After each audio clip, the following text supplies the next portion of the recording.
Hey everyone, I hope you're hanging in there.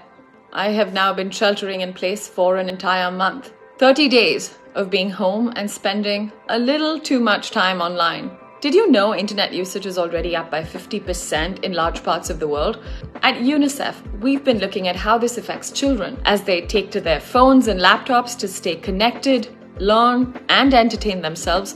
They are at an increased risk of online harassment, sexual abuse, and exploitation. The coronavirus pandemic has created a perfect storm for online predators to lure children who are lonely, confused, and maybe looking for validation.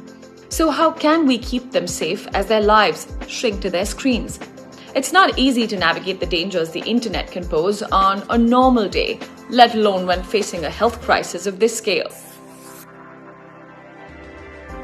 Let me start by saying this. The most important safety measure is open conversations with your children. Talk to them about what's going on in their lives online and who they're engaging with. Work with your children to establish rules on how long they can be online and encourage daily activities that do not require screens. Get them up and moving. Check that your child's device is running the latest software and antivirus programs, and that privacy settings are on. Keep webcams covered when not in use.